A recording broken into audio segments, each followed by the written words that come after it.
সুপ্রিয় শিক্ষার্থীরা সবাই কেমন আছো? আজকে আমি তোমাদেরকে যারা 2026 সালে এসএসসি পরীক্ষা দিবে তাদের জন্য ইম্পর্টেন্ট টেস্ট অফিস নিয়ে আলোচনা করব। আমি আগে অনেক ত্রিকোণমিতি নিয়ে আলোচনা করছি। আজকে টেস্টের পরে তোমরা টেস্ট পরীক্ষা দিয়ে দিয়েছো, এখন সামনে তোমাদের এসএসসি পরীক্ষা, হয়তো বা ডেটও সম্পূর্ণ ফিক্সড হয় নাই, তোমরা সামনে জানতে পারবা। এখন সামনে পরীক্ষা উপলক্ষে আমি আমার এই ভিডিওটা তৈরি করছি তোমাদের জন্য, যাতে পরীক্ষাটা একটু ভালো হয়। আমি যারা 26 সালে এসএসসি পরীক্ষা দিবে তাদের প্রশ্নের প্যাটার্নটা এবার একটু ভিন্ন।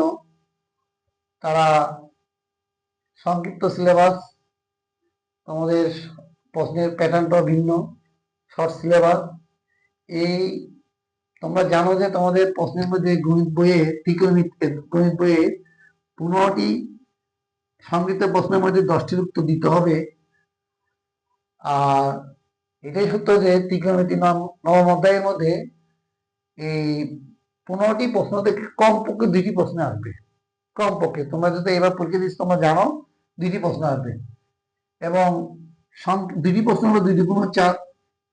এরপর যে একটা সৃজনশীল প্রশ্ন আসবে 10 নম্বরের, এই সৃজনশীল প্রশ্নতে তাহলে 10-এর ক নাম্বারটা হচ্ছে সংক্ষিপ্তের মতো, ঠিক আছে? তাহলে 2 এদিকে 2, তাহলে 6 নাম্বার।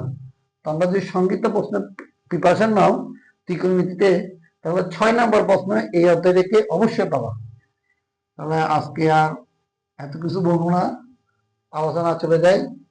আমি তোমাদের সুবিধার্থে অনেকগুলো প্রশ্ন রেখেছি, তোমাদের মনে এতগুলো প্রশ্ন না, এগুলো একই ধরনের প্রশ্ন দেখতে প্রায় একই রকম, কিন্তু এখানে 2 টাইপের আনসার 2 ধরনের হবে। অর্থাৎ এই প্রশ্নগুলো দেখলে বুঝতে হবে একই ধরনের প্রশ্ন, তবে এগুলো শুরু করবো 2 নিয়মে। এই 2 নিয়মের প্রশ্ন আছে, কিভাবে বুঝবো? অঙ্ক 2 নিয়মের। দেখো এখানে cot tan cos, ডান পাশের যে মানটা আছে, এই যে তোমরা জানো cot কত ডিগ্রি মান 1, cot 45 ডিগ্রি মান 1, tan কত ডিগ্রি মান √3, tan 60 ডিগ্রি মান √3, cos কত ডিগ্রি মান 0, cos 90 ডিগ্রি মান 0, cos কত ডিগ্রি মান 5/13, সেটা তুমি জানো না, তাহলে এটা ভিন্ন। sin কত ডিগ্রি মান 3/2, তুমি সেটা জানো না, এটা ভিন্ন। tan কত ডিগ্রি মান 1, tan 45 ডিগ্রি মান 1, cos কত ডিগ্রি মান √2, cos sec কত ডিগ্রি মান √2, sec 45 ডিগ্রি মান √2, sec কত ডিগ্রি মান এত, এটা তোমরা জানো না, ঠিক আছে? তাহলে এরপর এইটা আসো, cot কত ডিগ্রি মান √3, cot 30 ডিগ্রি মান √3, tan কত ডিগ্রি মান √3, tan 30 ডিগ্রি, cot কত ডিগ্রি মান √3, cot 30 ডিগ্রি মান cot 60 ডিগ্রি মান 1/√3, cot 45 ডিগ্রি মান 1। এই অঙ্কগুলো একই নিয়মে বা এগুলো একটু ভিন্ন নিয়মে। তাহলে আমি আর তোমাদেরকে এই এখান থেকে একটা অঙ্ক তোমাদেরকে করে দিব, সবগুলো কিন্তু বোর্ডের প্রশ্ন। দেখো কোন অঙ্কটা করবো বলো, যেখানে একটা অঙ্ক ধরে আমি প্রথম অঙ্কটা দিই, কোনটা? tan 90 degree minus a equal to √3, এই প্রশ্ন সংক্ষিপ্ত প্রশ্ন। কিভাবে শুরু? আচ্ছা দেখো শুরুটা দেখো, tan 90 degree minus a, tan কত ডিগ্রি মান √3, tan 60 ডিগ্রি মান √3। উভয় পাশ থেকে tan বাদ দিয়ে দাও, 90 degree minus 1 equal to 60 degree, তাহলে কারাই minus 1 equal to 60 degree minus 90 degree, বা minus 1 equal to minus 30 degree. Minus বাদ দিবে, এর মান হচ্ছে 30 ডিগ্রি। দেখছো খুব সহজে অঙ্ক করে এলাম, 2 পেয়ে গেলাম। এই যতগুলো করো সব একই নিয়ম অঙ্ক। আর বাকি যেটা মান তুমি জানো না, এই অঙ্কগুলো কিভাবে শুরু করবা? এই অঙ্কগুলো শুরু করতে হবে তোমাদের একটা সূত্র জানতে হবে। আমি আগে সূত্রটা লিখে দিই, sin 90 degree minus theta equal to cos theta, cos 90 degree minus theta equal to sin theta, sec 90 degree minus theta সমান cosec theta, cosec 90 degree minus theta সমান sec থিটা,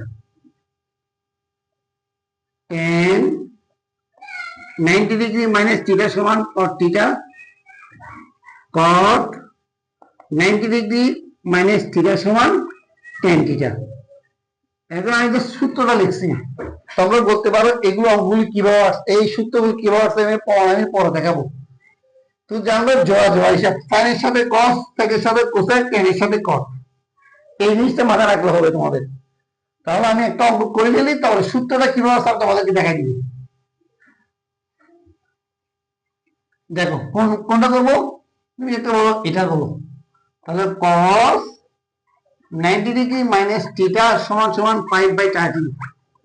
তাহলে cos 90 ডিগ্রি মানে কি, sin থিটা সমান সমান 5/30। দেখছো কত টাকা হয়ে গেল। এরপর এর থেকে কি করব, এটা কিভাবে করব, এরপর পরের কাজটা কি, এই sin মানে সাইনের উপর মানে লম্ব বাই অতিভুজ, এই লম্ব বাই অতিভুজ। তাহলে এটা ভূমির মানটা বের করবা, এ বি সি, পিথাগোরাসের সাহায্যে ভূমির মানটা বের করবা। কি হবে দেখো, A C square equal to A B square যোগ বি সি স্কয়ার। তাহলে এ সি মান জানো 13 স্কয়ার, এ বি মান জানো 5 স্কয়ার, বি সি মান আমি জানি না, বের করব। 13 স্কয়ার মানে 169, 5 স্কয়ার মানে 25, বাম পাশে নিয়ে আসলাম -25, বি সি স্কয়ার। 169 থেকে 169 থেকে 25 গেলে 144 equal to B C square. তাহলে বি সি মান হচ্ছে 12, রুট করলে বি সি মান 12। তাহলে এই কাজটা করার পর এই কাজটা করবা।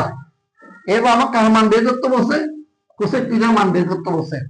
তাহলে কোসেক থিটা, কোসেক থিটা মানে কি, অতিভুজ বাই লম্ব, অতিভুজ বাই লম্ব। সাইন মানে কি, লম্ব বাই অতিভুজ, কোসেক থিটা অতিভুজ বাই লম্ব। দেখছো মান বেরিয়ে গেছে। প্রত্যেকটা অঙ্ক তুমি এই নিয়মেই করবা। এখানে আমি তোমাদের জন্য ত্রিকোণমিতির সংক্ষিপ্ত সিলেবাসে আরো অনেক প্রশ্ন আছে, আমি তোমাদের সুবিধার্থে একই ধরনের প্রশ্ন যেগুলো নিয়ে আমি আলোচনা করব।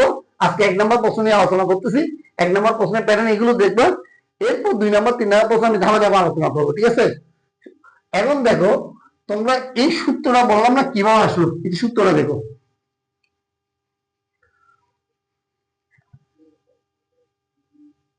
দেখো এটা একটা সমকোণী ত্রিভুজ আঁকি, এটা যদি সূক্ষ্মকোণ হয়, সূক্ষ্মকোণকে থিটা দিলি, তাহলে এটা সমকোণ, তার আমরা জানি তিন কোণের সমষ্টি 180 ডিগ্রি। তাহলে এটা কত, 90 ডিগ্রি মাইনাস থিটা।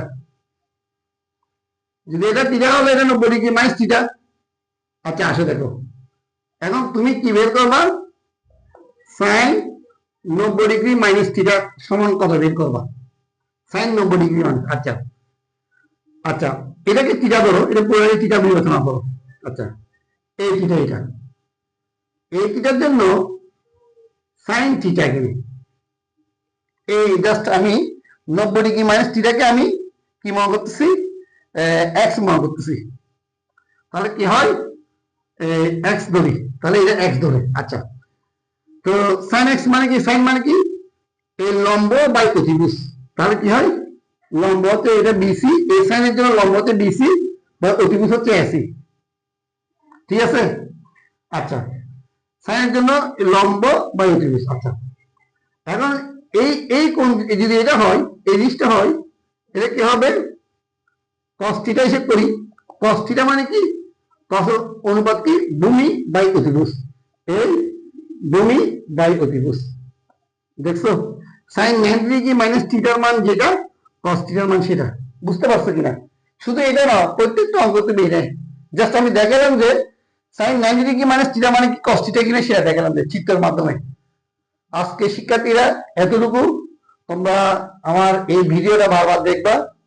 এরপর তোমাদের আগামী ভিডিওতে আমি এই 2 নাম্বার 3 নাম্বার এই প্রশ্নগুলো নিয়ে আমি আলোচনা করব। তোমরা এখন একটু সিরিয়াস হও, এখনো তোমরা পরীক্ষা শেষ পাই নাই, মাত্র মাত্র তোমরা নির্বাচনী পরীক্ষা দিচ্ছ, এসএসসি পরীক্ষা বাকি আছে। এবার ভালো রেজাল্ট করার জন্য সুবর্ণ সুযোগ। সবাই ভালো থাকো, আল্লাহ হাফেজ।